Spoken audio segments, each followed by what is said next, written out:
para sempre.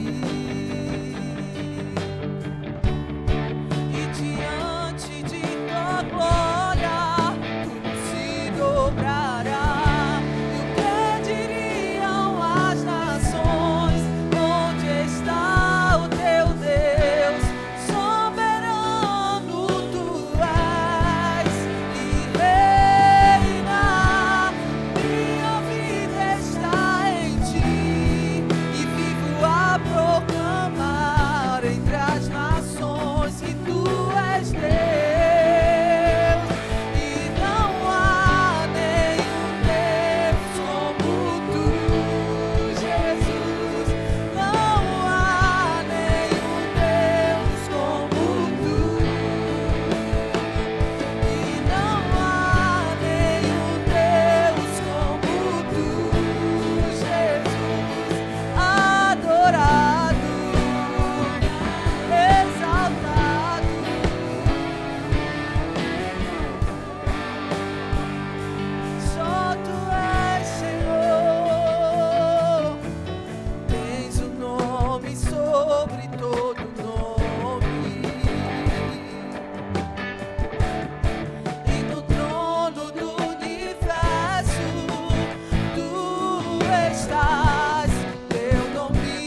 É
a igreja canta.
Sua glória. Quem é como o Senhor? Quem é digno de abrir o livro? Quem é digno de receber toda honra e toda glória? Quem é digno? Oh, não há um Deus como tu. Digno, a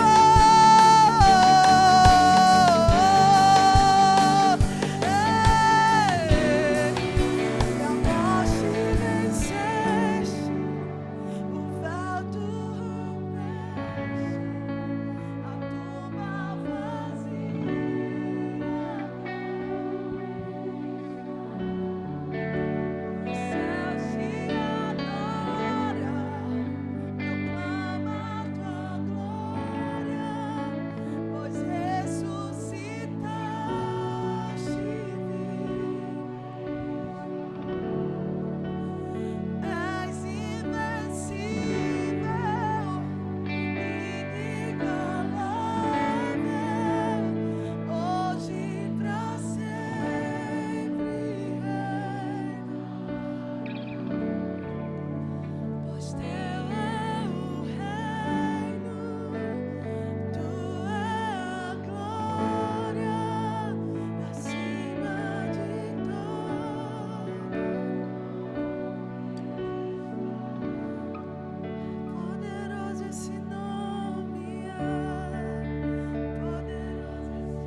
Cremos que é direito de todo crente desfrutar de prosperidade e saúde divina. Esse aqui é um tópico de uma aula que nós temos na classe dos novos, chamada de As 7 Colunas da DGF. Então são 7 eu creio. É uma forma bem resumida da gente falar o básico que nós cremos, certo? Obviamente que, como eu não posso ministrar sobre as 7, vou ministrar uma. Uma das 7 é exatamente essa. Nós cremos que é direito de todo crente desfrutar de prosperidade e cura divina. Você acha que isso é uma coisa boa? Prosperidade e cura divina é uma coisa boa? Veja, normalmente, quando as pessoas pensam em Jesus, eles pensam que Jesus morreu apenas para perdoar pecados e para tirar o homem do destino eterno, que seria para o inferno, e levar essa pessoa para o céu, certo? Então, basicamente, eles entendem que a morte de Jesus só teria desse objetivo, de tirar as pessoas da perdição eterna e levar para o céu. Apenas isso já é bom demais, sim ou não? Já vale. Mas, meu Deus do céu, a gente beija o pé de Deus, a gente, Senhor, obrigado, né? Meu destino eterno estava comprometido, Jesus entrou na história e mudou, não é? Entretanto, a obra da redenção que Jesus operou para nós não inclui apenas a salvação no sentido, não vou mais para o inferno, agora vou para o céu. A salvação, ela é mais abrangente. Então, dentro do pacote da salvação, daquilo que Jesus conquistou para nós, está incluído prosperidade e está incluído cura divina. Agora, é interessante a gente observar um detalhe antes da gente entrar nesse assunto propriamente dito, é que esses dois temas, prosperidade financeira e cura divina, há uma parte que é nossa.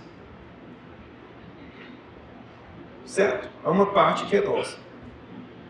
Eu imagino que se você é um ser humano saudável, você deseja prosperar. Estou falando do ser humano saudável. O ser humano saudável, ele quer prosperar. Tudo que Deus criou nessa terra, tudo que Deus criou, carrega uma lei dentro de si, que é uma lei de expansão, de crescimento. Eu vou citar um exemplo para você. Se você abrir uma empresa, se você abrir um negócio, e você não tiver visão de crescimento para aquele negócio, ele vai morrer. Na hora que você abrir um negócio, você já tem que ter uma visão de futuro. Eu vou fazer assim, eu vou chegar assim, vou derrubar isso, daqui a 10 anos eu vou estar assim. Se você não tiver visão de crescimento, nem começa. Porque vai morrer. Todo negócio, tudo que Deus cria, carrega uma lei consigo. Qual é a lei? Tem que crescer. Tem que crescer. Certo?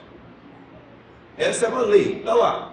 Lá no Gênesis, você pode observar, o Senhor fez os peixinhos e o Senhor deu uma ordem para os peixes. Tá lá, pode ler. O primeiro capítulo de Gênesis é riquíssimo aquele texto.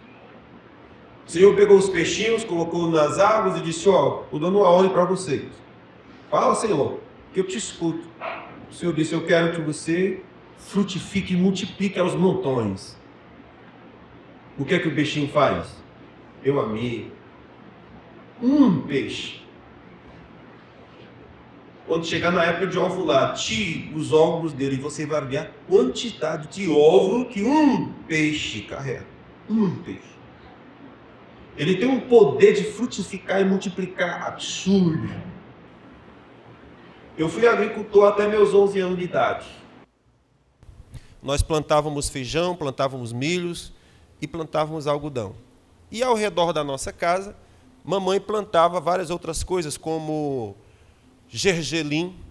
Eu nem sabia que aquilo é tão maravilhoso e poderoso. A gente só usava para fazer umas besteirinhas lá, paçoca, alguma coisa assim. Hoje a gente sabe que é uma semente riquíssima, altamente nutritiva. Né? Eu estou quase que um passarinho, estou comendo semente adoidado. Né? Então hoje eu tenho um arsenal aqui, o que você quiser. As minhas 5 prediletas: chia, linhaça, gergelim, girassol, o que mais? Tem mais um ainda. Abóbora. Tu é doido, é? Tem lá meu arsenal. Virei um passarinho, né? Porque eu descobri que se você comer o que o pássaro come, você voa. Então, tô nesse projeto, né? De voar. Que às vezes a gente fica tão pesado que essa missão se torna impossível, né? Então tem que comer umas sementezinhas para ver se a gente imita os pássaros em alguma coisa. Então a gente plantava milho, feijão, essas coisas. Agora, escuta bem.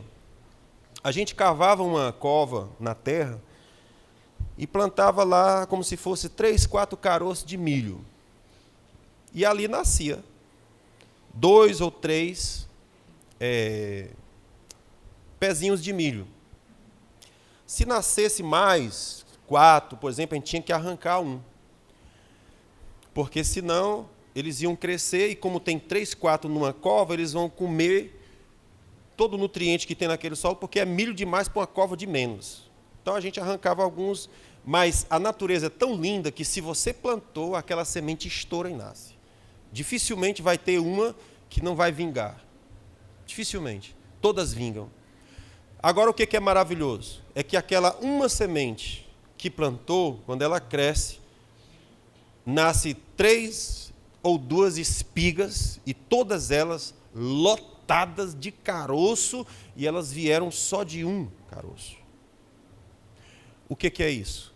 Uma lei que Deus colocou na terra e disse: escuta, eu vou te plantar aqui, mas eu vou te dar uma lei. Você vai ter que frutificar. Ô, camarada, você está doido? É a lei de Deus. Então, tudo que Deus cria, eu disse assim: olha, eu quero que expanda, eu quero que você multiplique. Se isso não acontecer, pode ter certeza, é caixão em vela preta, vai morrer. A mesma coisa acontece com a gente. Não sei se você sabe, mas nós éramos um óvulo.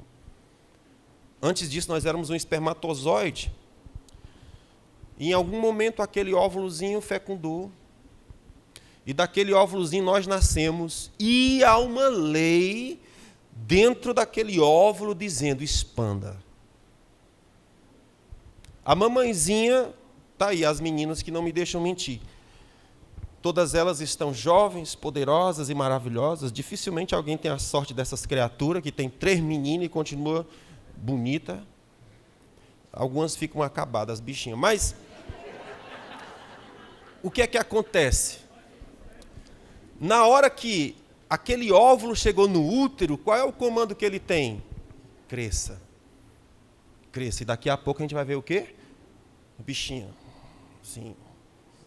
Não é? Não tem mais posição para dormir, não consegue mais nem respirar, não consegue ficar de ladinho, não consegue um monte de posição, dá mais por causa de quê? Uma coisa que está dentro dela recebeu um comando: expanda. Aí chega um momento que diz assim: ou nasce ou tu morre. Aí você diz o quê? Morre nada, nasce. Não interessa a dor que tiver que passar, mas vai nascer. Né? O choro pode durar uma noite, mas a alegria vem ao amanhecer. Não é? E é verdade assim que acontece. Mamãe que o diga, né? Não, meu filho, tu estava lá, né? Gritando, não foi não? Tinina assim. Mas teve uma hora que nasceu, não foi? Aquilo que tem ordem para crescer vai gerar dor, vai gerar desconforto, mas é porque tem assim mesmo. Não existe crescimento se não tiver dor, não, minha gente. Uma coisa que a gente tem que começar a gostar é de desconforto. Todas as vezes que você estiver confortável, você parou de crescer. Escreve isso. Bota lá, capítulo 2 de Astro, versículo 1. Se você estiver confortável, você parou de crescer. O crescimento só chega quando você está desconfortável. Você tem que estar sendo exigido, você tem que estar sendo mais. Você tem que estar fazendo coisas que habitualmente você não faz, que você não gosta de fazer, que você não quer fazer. Pergunta se a mamãe quer parir. Quer não. Mas para o menino nascer tem que parir. Tem que sentir a dor do parto. Se não passar por aquilo, não vai ter crescimento, não vai ter expansão. Ok? Então, a primeira lei que você vai ver nas Escrituras muito forte é essa. O Senhor deu um comando para que prospere. Então eu pergunto, você quer prosperar? Ou está tudo bem como está? Você quer mudança? Quer crescimento? Quer avanço? Tem uma parte que é sua. E é aí onde eu estou, é o tópico que eu estou falando, né? Deus quer nossa prosperidade? Sim. Ele criou a gente para prosperar? Quero. Mas há uma parte que é tua. A pergunta é, qual é a tua parte? E a pergunta é, está fazendo qual é a tua parte? Para cooperar com Deus, uma coisa que a gente vai aprender no Evangelho, na Bíblia, é que nós somos cooperadores de Deus. Ele não vai fazer nada sozinho. Por exemplo, você tem Mateus capítulo 6, Jesus, olhando para os seus discípulos, ele disse, por que é que vocês estão ansiosos? Por que é que vocês estão preocupados? Homens de pequena fé. Veja, Jesus não estava elogiando os seus discípulos, ele estava descendo o sarrafo. Por que é que vocês estão andando ansiosos? E aí tem um detalhe que a gente não entende, não discerne, que ansiedade, preocupação é pecado. A gente nunca jamais imagina que isso é pecado, que isso desagrada a Deus. E aí qual é a questão? A questão é que tem muitas pessoas que se viciam na preocupação, se viciam na ansiedade. São pessoas que se viciaram naquilo que é negativo, se viciaram, por exemplo, no medo. Quando elas imaginam, quando elas veem uma situação, elas já pintam o pior quadro. Elas não conseguem crer. Só imagina a tragédia. Não tem nada de bom no pensamento. Então ela pega, se for uma mamãe, ela pega aquele medo e transfere para o filho. E isso faz com que o filho fique o quê? Paralisado com o medo da mãe. Eu achei maravilhosa a atitude de um sobrinho que eu tenho, sobrinho meu, ele tem autismo. E aí, você sabe que o autismo tem graus, né? E ele tem lá o grau dele, e se você conversar com ele um pouquinho, você percebe nitidamente o autismo dele. Não é uma coisa discreta, sutil, ela é agressiva. E aí, obviamente, ele foi diagnosticado. E aí alguém disse o seguinte, tu tem direito a se aposentar. Ele disse, quero não. Eu vou trabalhar. Aí eu digo, rapaz, se esse menino não tinha o meu respeito, agora ele acabou de ganhar. Porque essa é a postura de um homem. Jovenzinho, mas ele disse, eu não quero. Eu vou ganhar o meu dinheiro. Agora, o que acontece? Vem o medo da avó, vem o medo da mãe e cerca o menino. Vai fazer o que com ele? Paralisar. O que ele tem que fazer? Sai fora. E é o que ele fez. Saiu fora. E eu estou crendo que esse menino vai prosperar e vai surpreender todo mundo, apesar das limitações e as dificuldades que ele tem. Escute o que eu estou lhe falando. Não deixe o mundo colocar uma placa no peito do teu filho. Ele pode. Mais do que você imagina que ele pode. Não castre o seu filho. Um dia aconteceu algo, eu estava aqui nessa igreja. Sou pastor aqui, né, gente? Óbvio que eu estava aqui. Mas foi um dia memorável, estou falando para vocês. Esse dia foi um dia memorável. Nós estávamos no culto, domingo de manhã. Gente, que presença gloriosa. Parece que Deus veio com tudo que era de anjo. E esse lugar estava cheio da glória de Deus. Quando de repente aparece lá na porta o pai do Oswaldo. Uma coisa impossível de acontecer, inusitadíssima de acontecer. Porque ele não tem negócio, muita coisa assim com igreja, não. Não é muito negócio assim de igreja, não dá para mim, não. Só que ele veio para a casa do Oswaldo no domingo de manhã. E nós tínhamos culto domingo de manhã. Onde é que o Oswaldo estava? Na igreja. Como crente que é, bom crente que é. Estava ele e sua família na igreja. Então, quando o pai chega lá, não tem ninguém em casa. Onde é que está o Oswaldo? Na igreja. Ele vem para a igreja. Só que nesse dia ele trouxe o netinho dele. E o neto dele é tetraplégico. Quando esse homem apareceu na porta, o meu espírito se perturbou dentro de mim. E eu disse, Jesus, o que é que tu está querendo? Tu não vai me dizer que quer que eu levante aquele menino hoje. Eu não tenho coragem para isso não, Jesus, olha para mim. Você está doido? Vai que o menino não anda? E aí eu digo, eu não vou, jamais vou chamar ele para orar, não. E eu aqui na briga, e o meu espírito se contorcendo. Eu sei que quando foi lá para mais para frente, lá vem, eu acho que foi o Oswaldo, não sei, pegou o menino e veio para perto de mim. Eu digo, mas rapaz, eu não acredito não. Aqui. Aí eu digo, agora não dá para escapar não. Traga esse menino aqui. Rapaz, quando botaram o menino na minha frente, eu me desconjuntei. As minhas pernas faltaram as forças e eu caí de joelho, gemendo por aquele menino. E Deus estava ministrando uma coisa no meu espírito, dizendo assim, ele não será impedido de cumprir o seu propósito. O diabo fez o que quis, se moveu como quis, para que ele não vivesse o seu propósito. Mas eu estou dizendo hoje, ele viverá o seu propósito. Meu espírito o Espírito Santo do meu espírito estava gritando e gemendo por aquele menino. Não se levantou da cadeira, porque não era essa a proposta, e Deus sabia que a minha fé era desse tamanho, enfim. Mas aquele dia foi uma experiência incrível, e depois a gente começou a ouvir falar do menino. Ele se tornou atleta, famoso, né? Até apareceu na TV, jornal, fluência em inglês, altamente inteligente, uma caligrafia impecável. Menino, hoje ele está ficando em pé.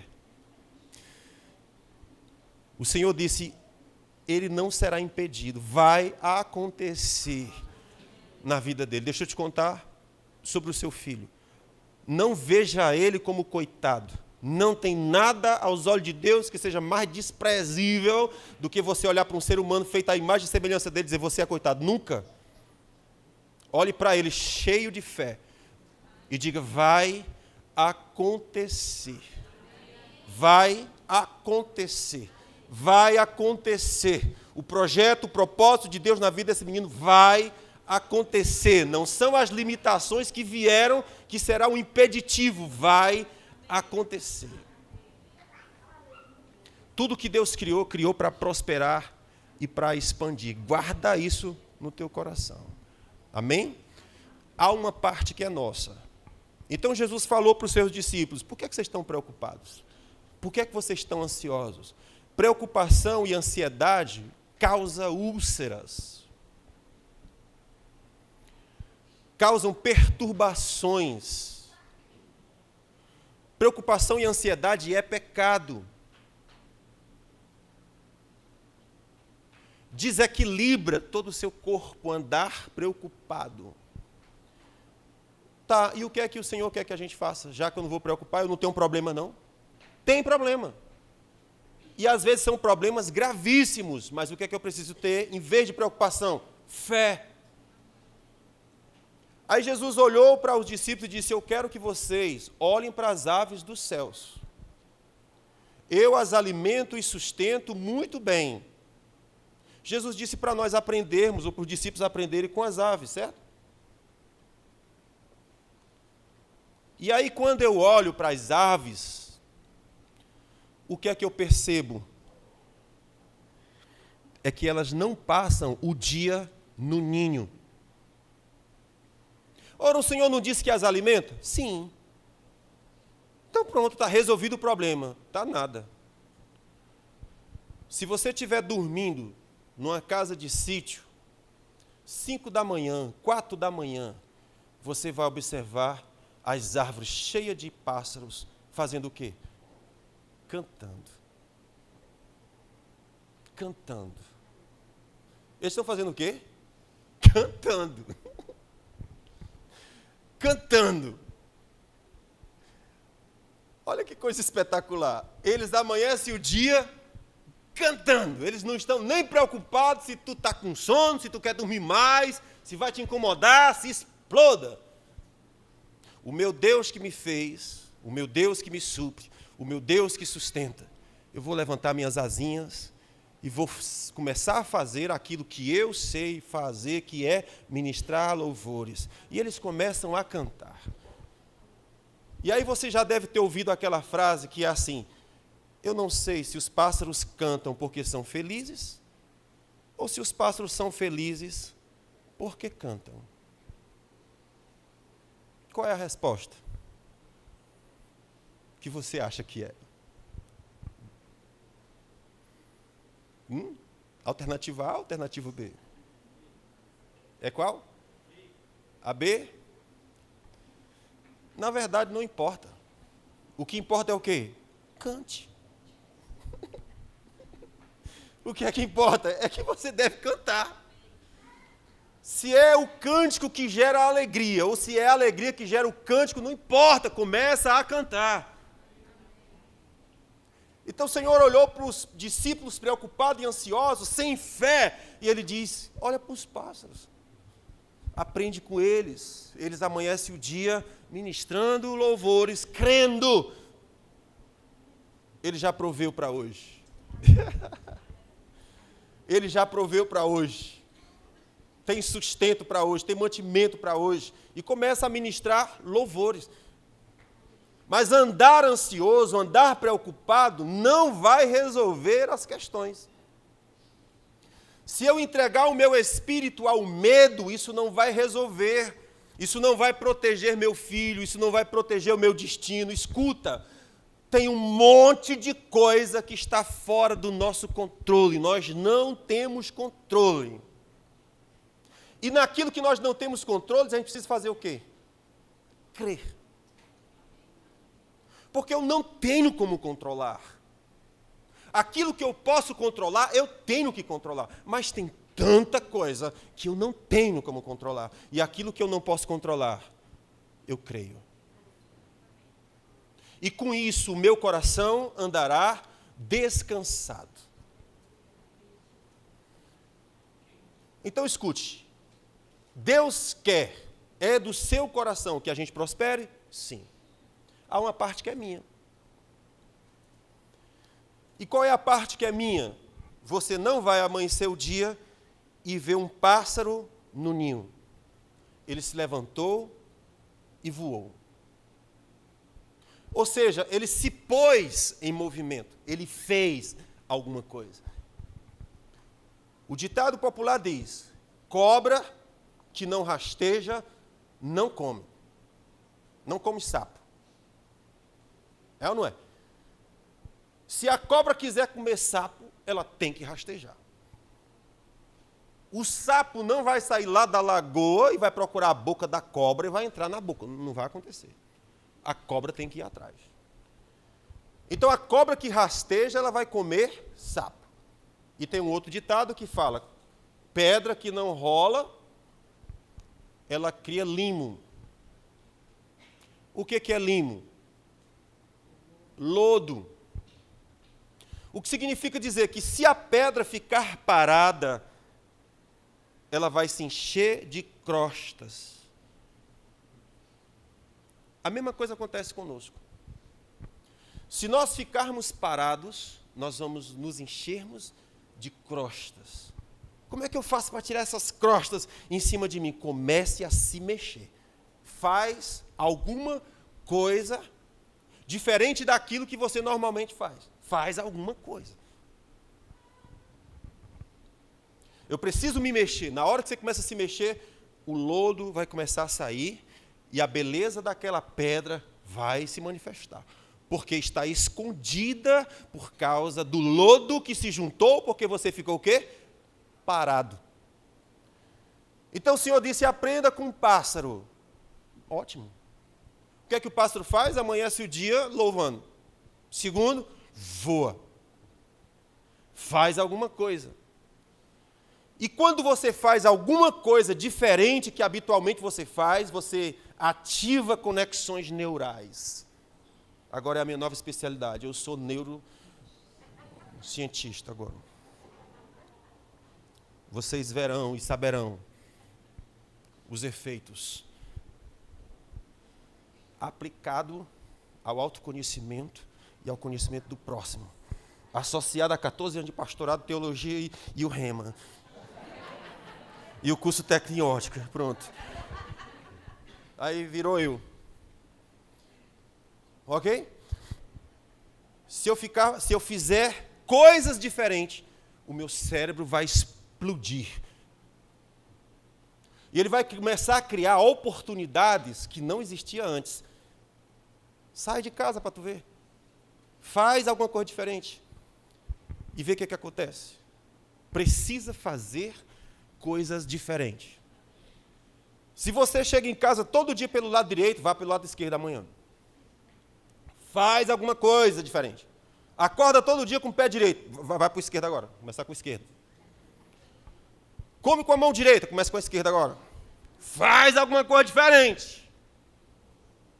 Porque a pedra que não rola, ela vai criar limo.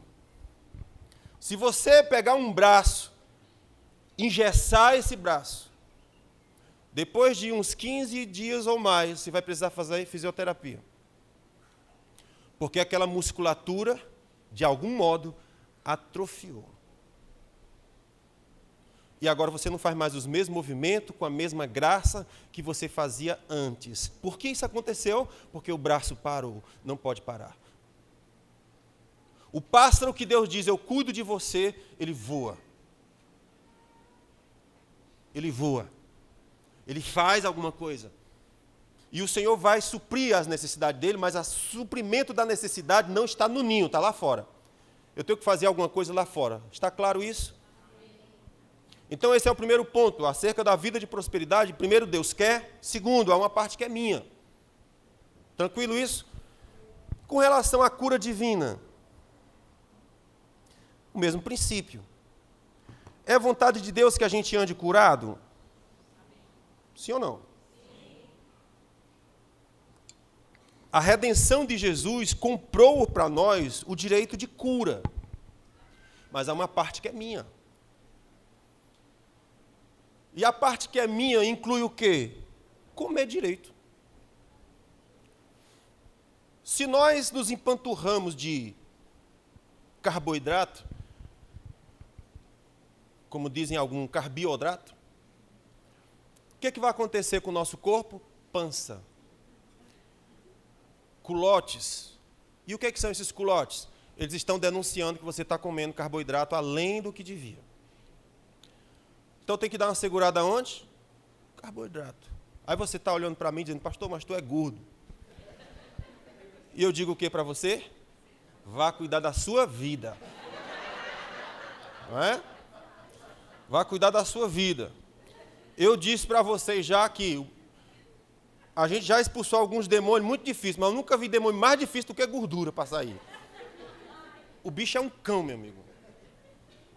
Deixa eu contar um segredo para vocês. Vocês sabiam que eu voltei com 2 quilos do aniversário? 2. Eu fui para o aniversário, voltei com 2 quilos. Aniversário da igreja, alguém perdeu, eu botei no bolso, foi isso. E eu estava com a sequência de perda de gramas todo dia, estou perdendo, um pouquinho, mas estou perdendo todo dia. Voltei com 2 quilos. Se eu for olhar a minha alimentação lá, eu não errei muito. Eu comi o jantar do dia do aniversário, tomei um café da manhã com pão, só um. Filho, o que mais? E almocei no domingo. aquela feijoada é um crime. Aquilo é covardia. Covardia. O jantar do aniversário, o que era aquilo? Como é o nome daquele prato lá? Fricassê. Isso é covardia. Não é de Deus não, isso aí. Eu não resisti àquele fricassê. Comi o fricassê.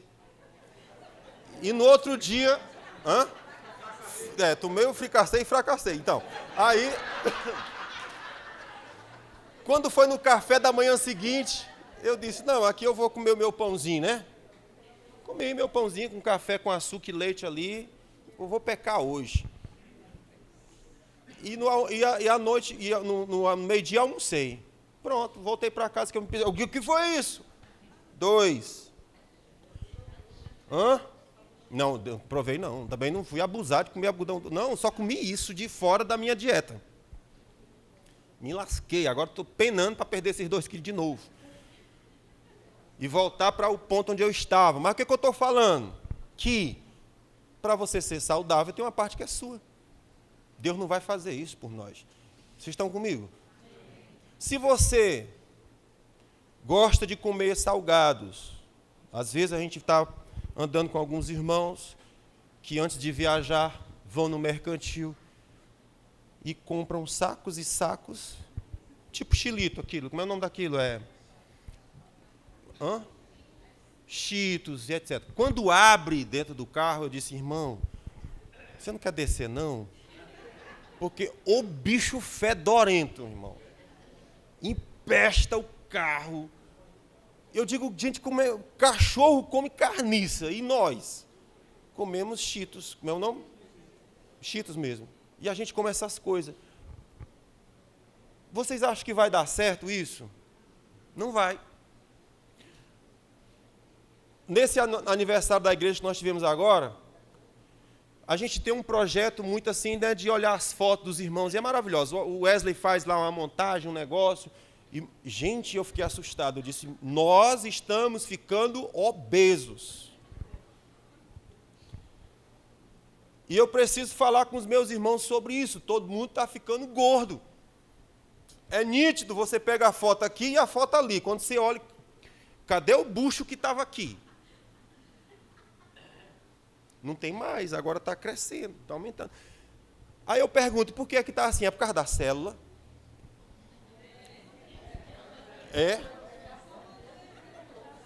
É por causa da comunhão da célula? Eu vi uma denúncia aqui que a célula verde dos homens só faz churrasco, né?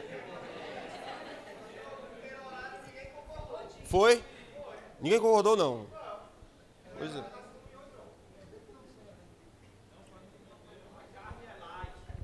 A carne é light, a carne pode, né? A carne é proteína. A Coca-Cola é 0, eles compram a 0. Gente, eu não sei o que a gente anda fazendo da vida, certo? Mas o fato é o quê? Que a gente precisa tomar consciência, sim, certo? Porque eu aprendi uma coisa interessante. Por exemplo, antigamente eu tinha uma teoria que era assim: todo gordo fica doente. Aí eu, lutando contra a minha gordura, eu descobri o quê? Que a gordura é a doença. Não é que você vai ficar doente, você já está doente. E como é o nome da minha doença? Gordura. O que é que vai vir depois é só desdobramento da gordura. Vai vir pressão alta, vai vir triglicéridos elevado, as veias entupindo, ataque cardíaco, diabetes. Diabetes é a irmã de quem? Do diabo, né? Então o que é que você está fazendo? Você está carregando no seu corpo o quê? A mulher do diabo. Não pode, ou a irmã dele, não sei, a diabetes, né? Brincadeiras à parte, mas vocês entendem que a coisa é grave? Sim ou não? É grave.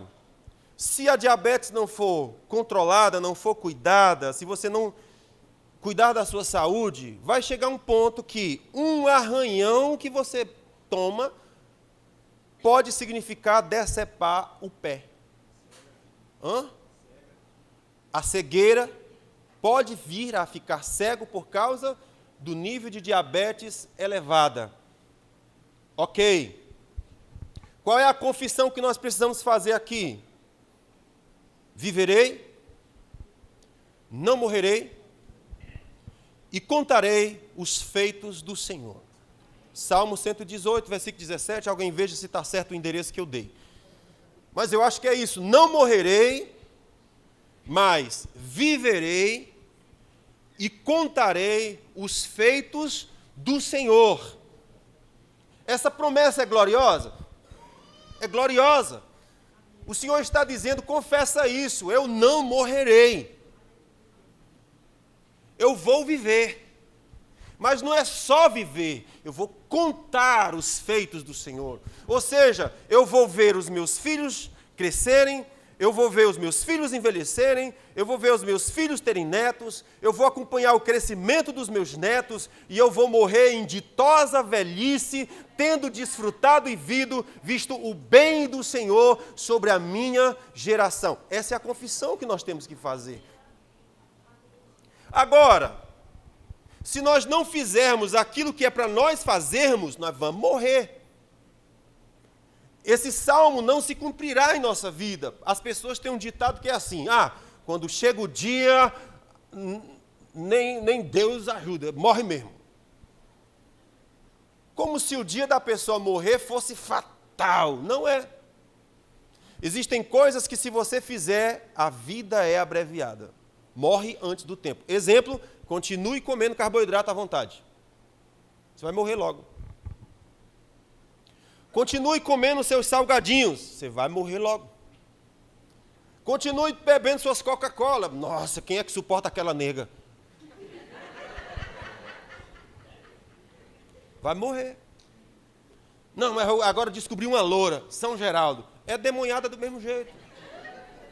Seja preta, seja loura, te converte e aceita Jesus. E resiste o Satanás. Você já viu que a Coca-Cola é vermelho e preto? Quem é que usa essa roupa? Zé Pilintra. É ou não é? Ou você acha que você gosta de Coca-Cola à toa? Não, é o vermelho e o preto, é cão ali, ó. Gente, que a Coca-Cola... Olha, tira isso, hein? Tira isso. Corta. Eu acho... Deus me guarde. É melhor postar o do primeiro horário, que eu não falei isso aqui, não. Olha. Vocês entendem, gente? Quando você consome Coca-Cola, refrigerante de um modo geral, aquilo causa uma desorganização no seu metabolismo que você não tem ideia do diabo que aquilo está causando no seu corpo. Falando para você, a gente não tem noção da desorganização que está fazendo no corpo. O corpo não entende mais nada. Ele fica doido. E você vai sofrer consequências disso. Eu conheci de perto uma criatura, trabalhava comigo. Ela tomava café da manhã com Coca-Cola. Na casa dela não se tomava café com leite, era Coca-Cola. O pai comprava gradeados. Amanhecia o dia o quê? Coca-Cola, daquela do litro, de vidro. É aquele demônio irresistível. Não, vou nem falar. Bota na geladeira aquela gota caindo assim. Psh. A mulher amanhecia o dia o quê? Tomando Coca-Cola. Mas não era 250 ml, não. É litro. Quando era na hora do almoço, na loja, estava lá o litrinho de Coca-Cola dela. O combustível dela era Coca-Cola. E quando não tinha, ela arranjava o litro seco de Coca-Cola para sentir o cheiro.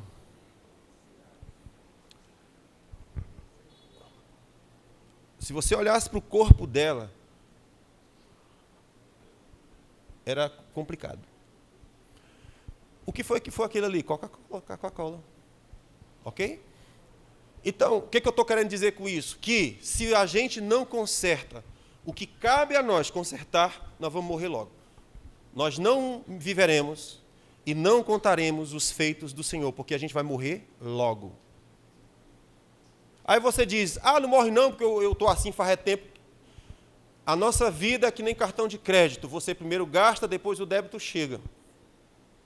E quando chega, não tem perdão, tem que pagar. E vai pagar. Vocês estão aqui? Eu sei que essa mensagem é ruim. Próximo domingo eu prego outro, sei lá, eu boto o Diego. Diego, domingo que vem é tu. Né?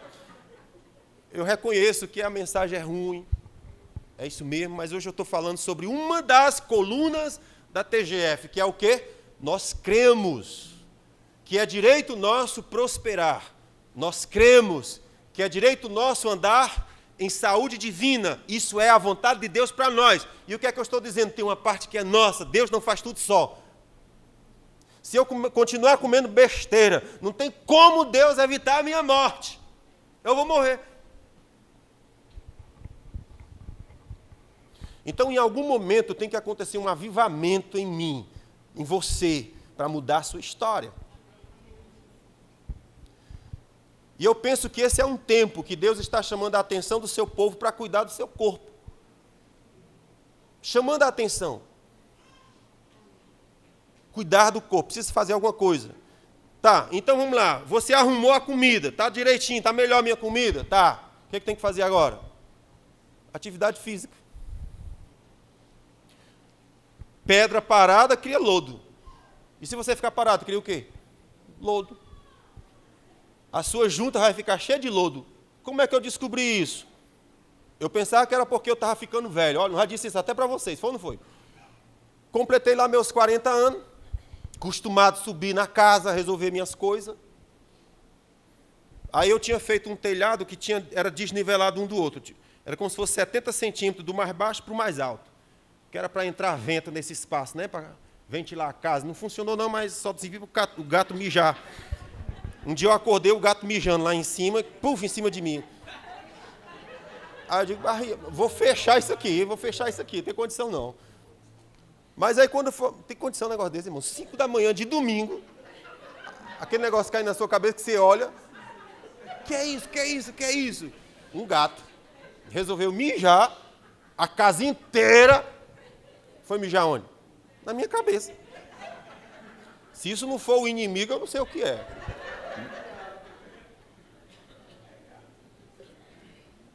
Aí quando for um dia, lá vou eu ajeitar o telhado. Quando eu faço a perna aqui, ai, deu uma travada nesse negócio, lascou-se. Como é que respira? Cadê o fôlego? Fala, meu Deus, o que foi que aconteceu? Pedra parada cria lodo. Aí lá estou eu o quê? Tendo que descobrir o que eu preciso fazer algumas coisas, não é? Aí tive que contar com as minhas fisioterapeutas de plantão. Vai, meu filho, me ajude aqui. Aí teve outro dia que eu disse, não, vou fazer atividade física agora. Aí, quando eu era jovenzinho, acostumado a fazer sem flexão, eu disse, agora eu consigo. Puf, quando foi com uns 20, uma dorzona aqui, passou 3 meses. Conseguia nem fechar a mão. Tomava remédio que era não sei o quê e a dor não passava. Fez a terapeuta. Faz assim, respira. Eu respirava. Puf. Teve perdão. Foi uns 3 mesinhos para poder o negócio passar e com as massagens. O que é isso? Pedra parada.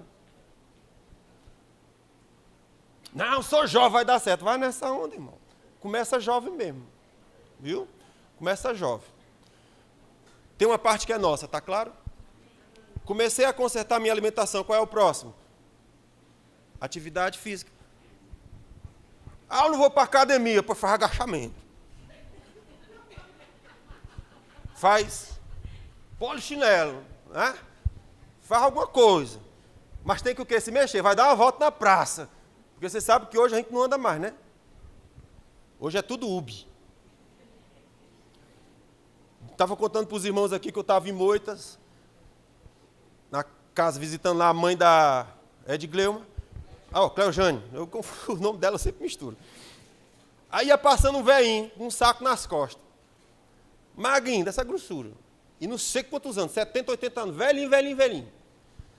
Aí a mãe da Cleojane disse, esse daqui já foi lá não sei aonde, já vem lá não sei aonde, e já foi lá não sei para onde. tudo a pé. E está só começando o dia. Todo dia o rojão dele é assim. Dessa finura. Por quê? Se mexe. Ele resolve as coisas dele andando. Mas como é que a gente resolve os nossos problemas? De carro, de moto, né? A pobre da bicicleta já se aposentou, que ninguém também usa mais a pobre. E os que estão usando agora a bicicleta estão botando motor. Né? É uma coisa impressionante. Uma vez estou lá, eu na rua, aí passa... E que eu olho é o quê? Uma bicicleta. O cara botou um motor de mobilete. E tá desse jeito o negócio. Ai, ai. Tá difícil o negócio. Como é que Deus pode ajudar a gente, pessoal, desse jeito, né? Aí a gente vai para a academia. Quando chega lá na academia tem o quê? Um elevador e uma escada. A gente vai de quê? Elevador. Aí terminou desce de quê? De elevador. E a escada? Eu vou lá disso, macho. Aí só faz força aonde? Nas máquinas. E o dia a dia? Não, o dia a dia eu estou no escritório sentado, me abanando, né? Ou seja, se eu não me mexo, o que vai acontecer com a pedra? Vai criar limo, vai criar lodo, vai ficar doente. Estamos aqui? Muito bem, então dito isto, eu queria só deixar claro para os meus irmãos que é desejo de Deus, é vontade de Deus, por favor, louvor, é vontade de Deus que os seus filhos prosperem e andem em cura. Mas a fé que eu preciso ter para ser curado é a mesma fé que eu preciso ter para comer direito. Vocês estão aqui? Não, eu tenho fé que se eu ficar doente, vai orar por mim, fazer a unção do óleo. A mesma fé também serve para andar direito. Agora, se eu ando todo esculhambado, desregrado na minha vida, na hora que estou lá, todo lascado, aí eu, ô Senhor, me ajuda nós, né? Aí Deus olha e diz, tu é um suicida, criatura. Você já pensou nisso, que você é um suicida? Lá nada, né? Eu estou só comendo o que eu gosto. Não, filho, é suicida. Você está se matando lentamente. Eita, pastor, pois é. Então não fala mais da minha vida não, amém? Porque o pastor é gordo. Você pode olhar, ó. Ó. Tá mais solto? O demônio está saindo, gente. Estou falando para vocês. Está saindo. Fácil não. Nunca vi coisa mais dura para sair do que isso aqui, viu?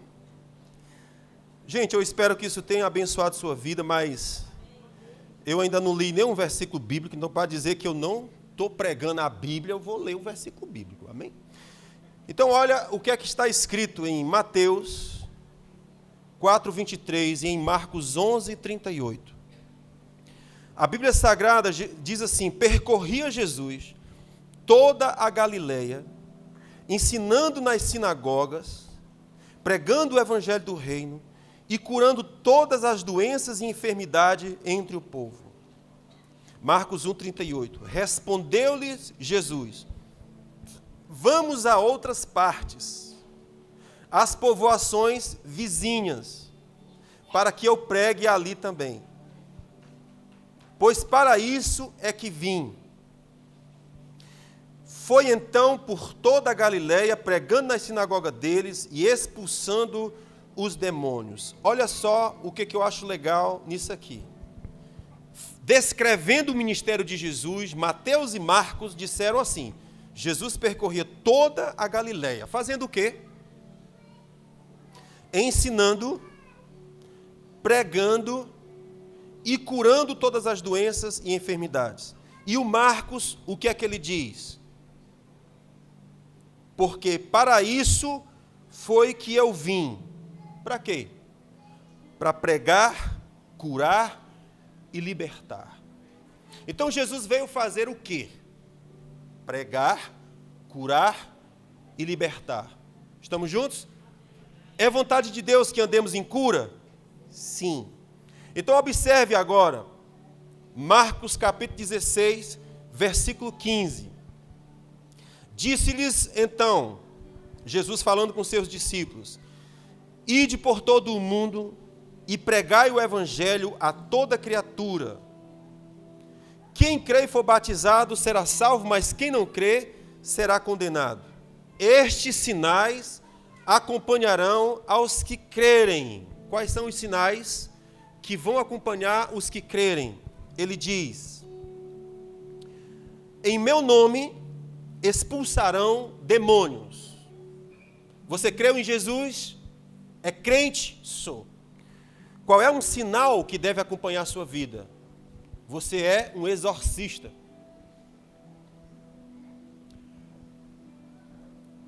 Você deve carregar libertação nas suas mãos. Expulse demônios. Estes sinais vão acompanhar os que crerem. Pergunto para você: quantos demônios você já expulsou na sua vida de crente? Há uma expectativa de Deus que você seja aquele que liberta o oprimido. Estes sinais vão acompanhar os crentes. Eles vão expulsar demônios. Qual é o outro sinal? Ele disse: vocês falarão novas línguas. Qual é o outro esse sinal que acompanharão os crentes em Jesus? Vocês vão ser batizados no Espírito Santo.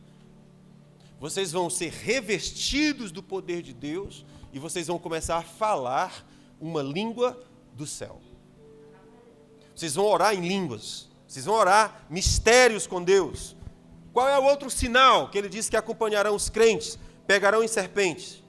E se beberem alguma coisa mortífera, não lhes fará dano algum. Só uma palavra de advertência: se você vê uma cobra, não vá para ela e dizer assim: ó, está escrito que eu vou pegar em você.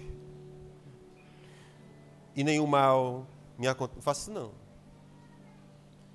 Porque ela vai se virar para você e vai lhe picar, você vai morrer. Ou então, se der tempo de ser socorrido, dá certo. Se não, vai morrer. Beber coisa mortífera, não te aconselho a pegar veneno de rato e fazer um teste. O que é que Jesus está dizendo aqui? Isso aqui descreve um ambiente missionário, em que você está sofrendo perseguição por causa do Evangelho e tem pessoas querendo lhe matar. E se por acaso envenenarem sua comida, sua água, Jesus diz: fica tranquilo, não te causará dano. E se eles usarem serpentes como instrumento de tortura, o veneno da serpente será anulado. Por causa desse ambiente profético missionário que você está vivendo, o Senhor disse que você vai ser preservado. Então é sobre isso que está falando. Qual é o outro sinal que Jesus disse que vai acompanhar os crentes? Você vai colocar mão sobre os enfermos e você vai curar. Agora eu vou te fazer uma pergunta. Tá certo, pastor? Que bênção. Então quer dizer que é só tacar a mão na cabeça e vai ser curado? Não. O fato de haver a promessa de Deus não implica dizer que ela vai cair no seu colo. Há um tempo de maturidade, há um tempo de exercício da fé, há um tempo de testar aquela palavra que você recebeu de Deus até que aquilo comece a se manifestar. Vou te citar o exemplo da irmã Eide Becker, missionária na África. Uma vez numa conferência, o Senhor falou para ela: você vai curar cegos.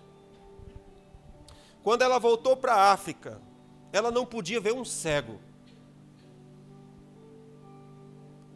Ela voava em cima dele, em nome de Jesus, veja. Adivinha o que aconteceu? O cego continuou cego. E diz a história dela, a biografia dela, que ela continuou fazendo aquilo por 1 ano.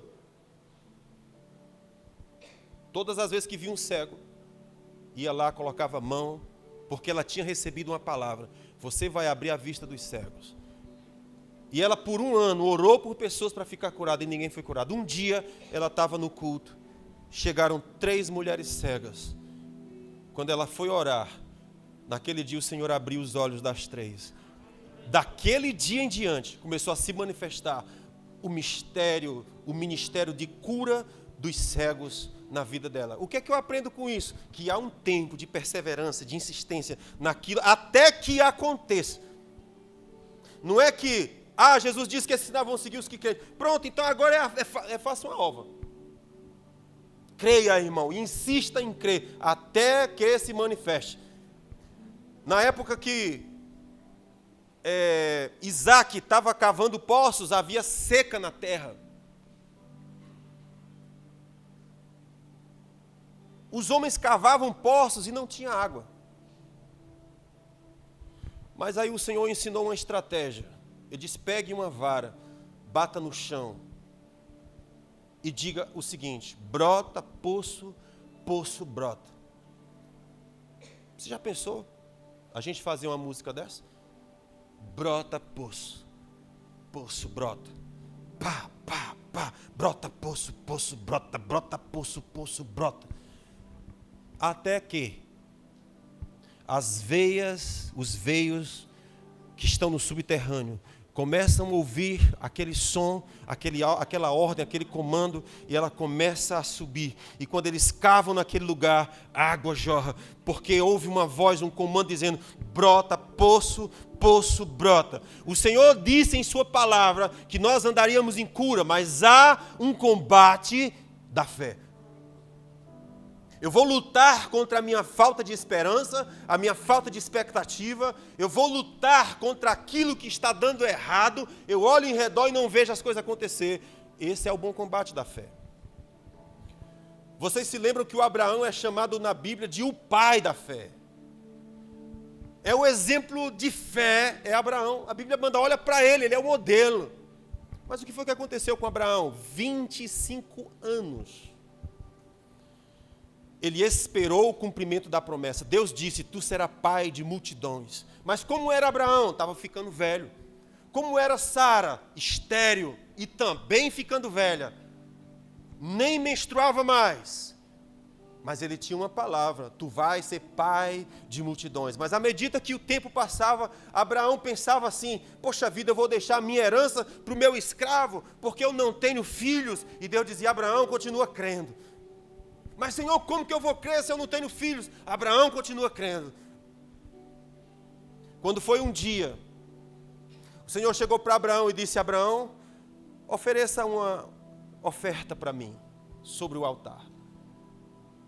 E o Senhor deu instruções, eu quero que você parta o animal em 2 bandas e ponha sobre a rocha.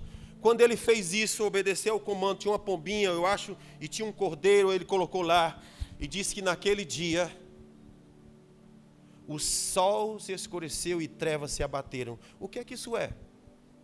Tempo de combate espiritual. Tempo em que as trevas se levantam. Tempo em que você precisa ter discernimento. É tempo de ofertar ao Senhor. É tempo de sacrificar ao Senhor. E enquanto isso, Abraão estava envolvido em trevas. Isso fala de briga, isso fala de combate, isso fala de vontade de desistir, isso fala de vontade de jogar tudo fora e ir embora, porque não está funcionando. Mas Deus disse, bota a oferta sobre o altar. Até que fogo desceu do céu e consumiu aquela oferta. Adivinha o que aconteceu em seguida? Isaac foi gerado. Contra todas as expectativas. Abraão era velho, a mulher era velha, a mulher não menstruava e para completar era estéril, mas Deus havia lançado uma palavra. Tu serás pai de multidões. Qual é o trabalho de Abraão? Insista, crendo e confessando. Não é porque há uma promessa na Bíblia que vai cair no teu colo. Há um combate na fé. Há um combate na fé. Mas olha o que o Senhor está dizendo nos versículos seguintes. A Bíblia diz, ora, o Senhor, depois de lhes haver falado, foi recebido no céu e assentou-se à direita de Deus. Vocês estão acompanhando o cenário? Jesus falou com seus discípulos, vão, estes sinais acompanharão vocês. Quando Jesus falou, foi para o céu e se assentou. O que é que significa ele se assentar? É a mesma coisa que aconteceu com Deus quando ele criou todas as coisas. A Bíblia fala que no 7º dia, Deus descansou. E o que é que significa dizer Deus descansou? Significa dizer não há mais nada para ser feito. Tudo está feito. Então, quando Jesus se assentou no trono, ao lado do Pai, o que ele estava dizendo é, meus filhos queridos, podem ir. Provisão está feita. Vai funcionar. Vai acontecer. Taca a mão na cabeça dos doentes. Taca a mão nos processos. Liberta. Vá pregue, haverá salvação, haverá cura, haverá libertação. Jesus se assentou, não há mais nada a ser feito. Agora escute, como é que ele termina esse versículo? A Bíblia diz, eles, pois, saindo, pregaram por toda parte, cooperando com eles o Senhor, confirmando a palavra por meio de sinais e prodígio que os acompanhavam. Olha que beleza aqui. Eles, pois, saíram. O que é que a gente aprende com isso? Que existem coisas que você só vai desfrutar em Deus quando você vai. Quando você entra no ministério. Quando você toma decisões importantes, relevantes. O fogo de Deus na vida e no coração de um homem depende das decisões que ele toma. Se não tomar decisões, não tem fogo. Então, eles saíram, e quando eles saíram, começaram a pregar. E o que aconteceu? Cooperou com eles o Senhor, confirmando a palavra por meio de sinais e prodígio. Eles só desfrutaram o poder de Deus, porque eles ousaram obedecer o que Deus havia mandado fazer. Então, se você quiser desfrutar o melhor de Deus, comece obedecendo o que o Senhor mandou você fazer. Nós vamos encerrar por aqui, porque o tempo já se avançou. E eu sei que vocês têm que assistir o Fantástico e há muitas atividades importantes para nós fazermos no restante desse domingo. Mas eu creio que hoje você recebeu uma porção de Deus na sua vida.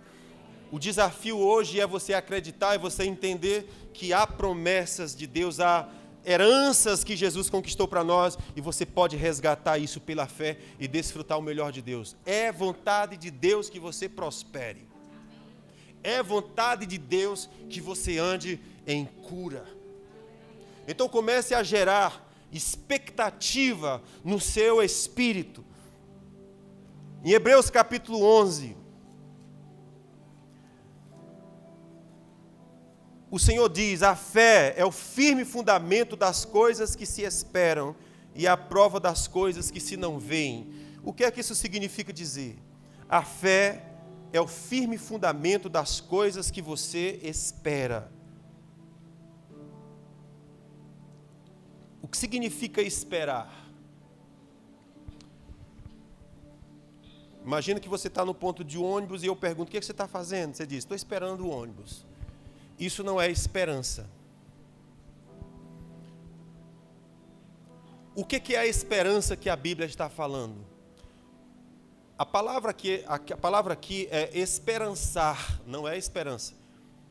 Qual é a diferença? A palavra esperança, ela é uma palavra passiva. Quando você está no ônibus, esperando o ônibus, você está parado e esperando que a vida aconteça, correto? O que é esperançar? É você começar a se mexer por causa de uma expectativa no coração. Então, quando você começa a gerar, e aí eu tenho que contar o exemplo. Sexta-feira, 20h. Você jogou na loto. Puxa o cartão da loteria e lá está o William Bonner dizendo, esses são os números sorteados. Tal. Você confere, uau! Quanto é o prêmio? Milhões. Quinta-feira, lá estava você, a mesa posta, e um monte de boleto e conta para pagar. E você diz, meu Deus, como é que eu vou pagar isso? Na sexta-feira, 20h, você descobre, uau! Estou milionário. O que é que vai acontecer? Vai começar a gastar por conta, é ou não é? Vou juntar minha família todinha, hoje nós vamos comer na beira-mar, olhando para o mar. Amanhã nós vamos velejar. Você já velejou na sua vida? Não. Pois é, compra um draminho para não se enjoar. Mas nós vamos desfrutar, meu irmão. Nós vamos porque agora eu sou o quê? Milionário. Agora eu estou rico. Nós andamos de pé até hoje. Não vamos andar mais de pé, não. Agora, qual é o carro que você quer, minha filha? O carro do seu sonho. Qual é? Um Trolley amarelo. Pode escolher. Aí você chega na loja, vendedor! Estou poderoso hoje, quero um Trolley amarelo. Onde é que tem? Não tem. Traga da Inglaterra. Interessa, eu quero um Trolley. Vou pagar. O que aconteceu? Seu coração se encheu de expectativa, porque de repente havia um bilhete contemplado e por causa daquela expectativa, você começou a criar sonhos, a gerar não sei o quê, a comprar o que não podia e não sei o quê. É ou não é? Começou a sonhar. Porque agora seu coração está cheio de expectativa. Isso é o que significa esperança. Então, quando você começa a gerar expectativa em algo, o seu coração muda, o seu ânimo muda, a sua velocidade muda, o seu medo vai embora, a insegurança acaba, porque o meu coração está cheio, repleto, entupido, inundado de esperança, que significa expectativa. O que é que esse texto está dizendo? Ora, a fé é o firme fundamento da expectativa. Como é o restante do versículo? E ela é a prova das coisas que você não está vendo. O que é que isso significa dizer? Que se o seu coração está carregado de expectativa, o que é que isso significa? Aquilo que você tem expectativa já existe. Está lá no mundo espiritual, mas já existe. E o que é que eu vou fazer? Pela fé, eu vou começar a chamar à existência aquilo que os meus olhos não veem. Por quê? No meu espírito está certo, eu estou convicto, existe e virá a mim. Isso é uma força tão poderosa que você não tem noção. A Bíblia diz, vai restar essas três coisas: fé, esperança e amor. Essas três, a maior delas, porém, é o amor. Entretanto, fé, esperança ou expectativa, elas são extraordinariamente poderosas. Não mais poderosa do que o amor, mas muito poderosa. De modo que se eu usar essas duas coisas, a minha vida nunca mais será a mesma. Então, por causa da expectativa que se gerou no meu coração, a minha vida começou a mudar.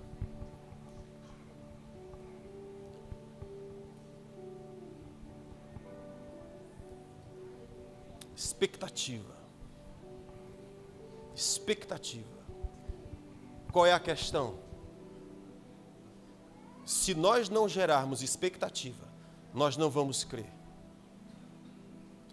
Porque nosso coração vai estar carregado de tristezas e de pesos. E aquilo nos paralisa. Efésios capítulo 3, versículo 20. A Bíblia nos chama para provar a bondade de Deus. E o que ele diz? Ora, Deus é poderoso para fazer tudo muito mais abundantemente, além daquilo que você pede ou pensa. Se você é capaz de pensar algo e de pedir algo, o texto está dizendo, Deus é poderoso para fazer muito mais. Mas como que Deus vai fazer muito mais se eu nem me dei ao trabalho de pensar, de planejar, de calcular, de desenhar, de projetar? Como que Deus vai fazer? Outro dia eu estava assistindo um filme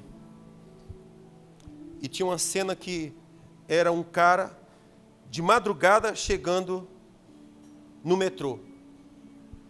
E o servente lá, o cara que limpava, disse, o que você está fazendo aqui? Eu estou esperando o trem. Para onde você vai? Não sei. Aí ele disse, só vai ter trem 4h40. E o homem disse, tem problema não. Aí o faxineiro pergunta, qual é a coisa pior do que um homem esperando um trem que não vem e que não sabe para onde que vai? Que coisa pior é do que um homem numa estação esperando um trem que não vem e ele não sabe para onde que vai? O que é isso aqui? A descrição de alguém absolutamente perdido, sim ou não? Se nós estamos nesse ambiente de uma estação que a gente não sabe, a gente está esperando um trem que não vem e a gente não sabe para onde que vai, não tem como Deus nos ajudar. Portanto, eu tenho que calcular, eu tenho que sentar, eu tenho que planejar, eu tenho que pensar, eu tenho que refletir. E aquilo precisa gerar uma expectativa em mim. E quando essa expectativa chegar, A palavra diz, é porque aquilo que você gerou expectativa já existe. Chama isso. Aleluia. Bote a mão no seu coração. Vamos orar. Pai, nós te damos...